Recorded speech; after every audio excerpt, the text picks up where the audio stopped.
السلام عليكم ويعطيكم ألف عافية وكل عام وأنتم بألف ألف خير. اليوم إن شاء الله عندي وصفة جديدة، هي وصفة القطايف. طبعا احنا عملناها قبل هيك بالقناة، ولكن هاي في بطريقة مختلفة أو مكونات مختلفة شوية عن المكونات اللي عملناها المرة الماضية. بداية هون عندي المكونات، بحتاج ل3 أكواب من الطحين. طبعا أنا نخلته. عندي كمان 3/4 الكاسة من سميد متوسط. ممكن تستعملي خشن كمان، بس أنا بفضل المتوسط أكتر. عندي هون كمان 2 معلقة من سكر حبيبات عادي. وعندي المواد الرافعة اللي هي بيكنج باودر معلقة صغيرة، وعندي نص معلقة من الكربونة أو بايكربونات الصوديوم، وعندي معلقة صغيرة من الخميرة. بالنسبة للمنكهات عندي هون معلقة صغيرة من المحلب، وعندي ظرف من الفانيلا. وأكيد بنحتاج ل4 كاسات إلا ربع مية دافية، ما تكون حارة، تكون أقرب للباردة، يعني دافية أقرب للباردة. هلأ بالنسبة كيف بدي أخلط المكونات هاي، إذا عندك خلاط شافه كبير بيكون تمام. ما عندك محضرة الطعام برضو بتكون حجمها أكبر. أنا عندي محضرة الطعام حجمها أكبر فراح أستعملها. وبتقدر تخلطيهم على إيدك، بس لأنه في سميد محتاجة لإشي يعني يكون أقوى من الإيد، فالخلاط هو أنسب حل. هون راح أحط كل المكونات الجافة في محضرة الطعام، وأخلطهم شوي بالمعلقة هيك، بس أحركهم مع بعض، وبعدين بنزل عليهم المي الدافية وبخلطهم كتير منيح على الخلاط، بحيث ما يكونش فيه أي كتل، لأنه السميد والطحين يعني إذا ما انخلطوا كويس بيعملوا كتل. فتأكدي تماما إنه ما يكون فيها أي كتل. ولو حبيتي تصفيها ما في مشكلة، بس السميد هون حبته شوي كبيرة فما حيزبط تصفيه.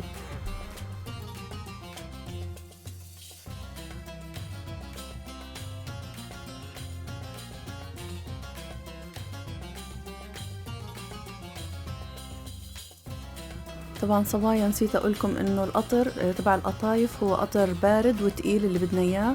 المقاديره بنحط 2 كاستين سكر على كاسة مي، بنحطه على النار وبنتركه يغلي، وبعدين بنحط عليه معلقة ليمون 10 دقايق وبنطفيه. مثل ما انتم شايفين هذه السماكة اللي احنا بدنا اياها. هلأ بعد ما خلطناها كتير منيح راح اسكر الخلاط، وراح اتركها لمدة 10 دقايق إلا ربع ساعة فقط. لا تخمريها فترة طويلة لانه حتصير فيها فقاعات هواء، وبالتالي لما تيجي تشكليها او تصبيها راح يطلع الفقاعات اللي في الحبات كبيرة وبعيدة عن بعض.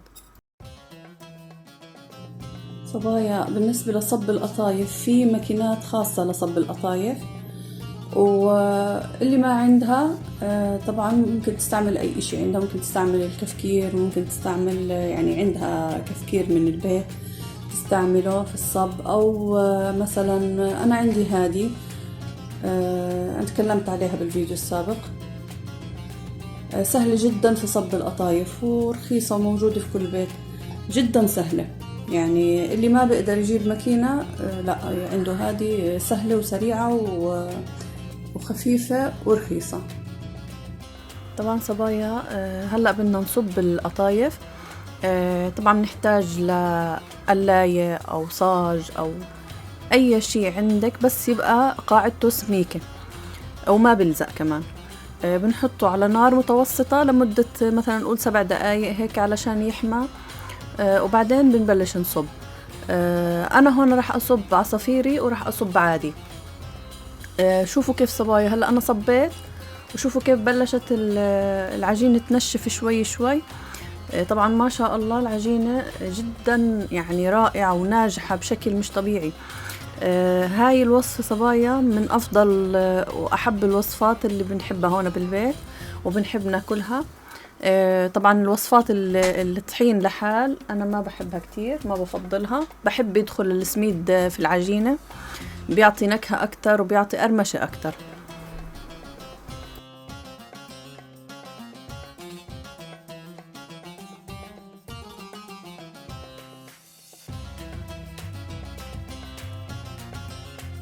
شوفوا هون صبايا أنا قربت لكم الصورة شوي علشان تشوفوا كيف بتنشف العجينة. طبعا أنا مسرعات أكيد، يعني مش بهالسرعة بتنشف العجينة، بس ما شاء الله العجينة ناجحة جدا. جربوها صبايا حتعجبكم كتير.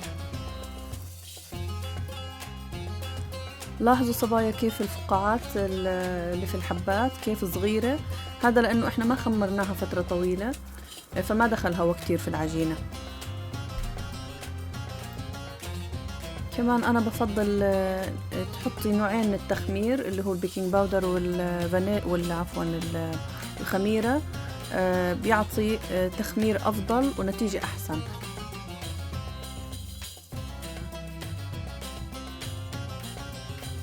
صبايا ما تنسوا لما تشيلوا الحبات تكونوا حاطين منشفة عندكم مثل هيك. أنا حاطة منشفة مخصوصة للقطايف تحت الحبات، وكمان علشان أترك فراغ من المنشفة عشان أغطي فيها الحبات علشان ما تنشف معي. العجينة ما شاء الله طبعا زي ما انتم شايفين طراوتها رائعة. بهاي المرحلة بتقدروا انكم تغلفوها بستريتش ضروري او بكيس وتحطوها، بس بعد ساعتين تستعملوها، يعني ماكسيموم ساعتين، بعد هيك بتنشف وتبطل تسكر معاكي كويس في الحشي. والأفضل طبعا إنك تستعمليها فورا، يعني مجرد ما صبتيها فورا تستعمليها.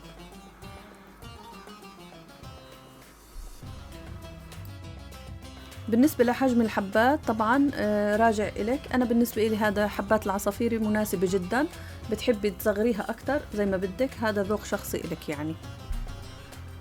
بالنسبة للحشوات أنا عندي اليوم للعصافيري راح أحشي نوتيلا، وراح أحشي بالقشطة الجيمر العادية، وراح أزينهم بالفستق الحلبي. بالنسبة للقطايف العادية أنا هون استعملت موزاريلا وحطيت عليهم معلقتين سكر بودرة.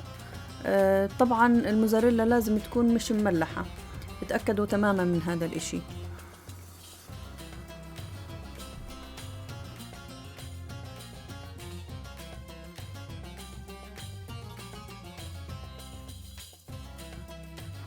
وهلأ إن شاء الله رح نشوف طريقة الحشي مع بعض. طبعا صبايا مهم جدا لما تحطي الحشوة تبعدي عن الأطراف، علشان إذا أجت الحشوة على الأطراف ما عاد سكرت معك الحبة. وخلي الحشوة تبقى يعني فيها حشوة منيحة، يعني عرفتوا كيف، علشان تعطي النكهة أكتر.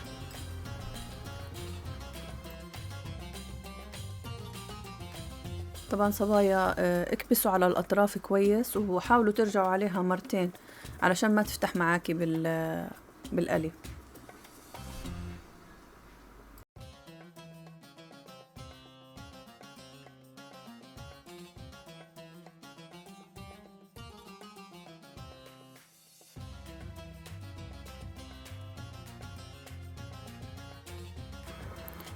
طبعا أنا هون اليوم رح أشويهم بالفرن شوي. عندي هون حطيت كمية من السمنة، كمية منيحة تحتيهم، وحطيت الحبات هيك رتبتهم بالصحن أو بالبايركس. وهلأ رح أدهن الوجه كمان بالسمنة وأدخلهم الفرن إن شاء الله. بالنسبة للفرن صبايا أنا ما رح أشغل غير من فوق، بس الشواية اللي رح أشغلها، إحنا بس بدنا إياها تاخد لون. رح أحمرهم بالفرن وأطلعهم إن شاء الله على القطر زي ما انتم شايفين. هلأ رح أحشي القطايف العصافيري.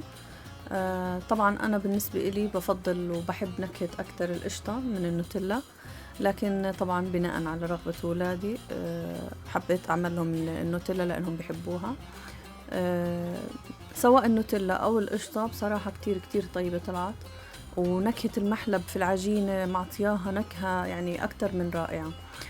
صبايا المحلب من أطيب وألذ المطيبات اللي ممكن تحطيهم في عجينة القطايف، يعني أنا بفضله أكتر من ماء الزهر أو الفانيلا لحال. لا حطي مثلا، أنا خلطت هنا المحلب مع الفانيلا كتير كتير طلع الطعم طيب، يعني ما شاء الله النكهة كتير طيبة. هون أنا حبيت أوريكم القطر بعد ما برد تماما. شوفوا بارد وتقيل، شايفينه كيف تقيل. أنا عمليت الصورة بطيئة علشان تشوفوا كثافة القطر كيف. بعد ما طلعوا من الفرن زي ما انتم شايفين أخذوا لون ما شاء الله بجنن، والحبات مقرمشة. نزلتهم بالقطر.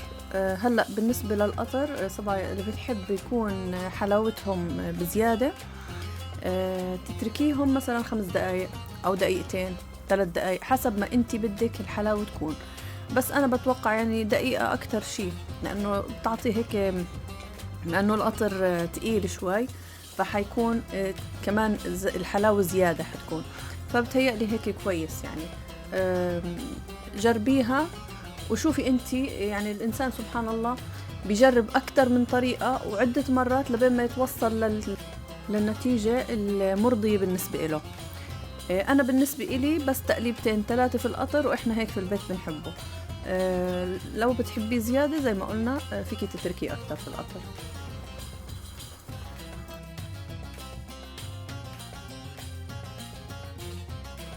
بالنسبة للقطايف العصافيري شايفين ما شاء الله خلصتهم كاملين، وخلص هيك أنا أنهيت. عند التقديم صبايا بتحطوا القطر على وجه القطايف القشطة. طبعا النوتيلا مش محتاجة لقطر أو زيادة حلاوة لأنه هي اوريدي حلوة.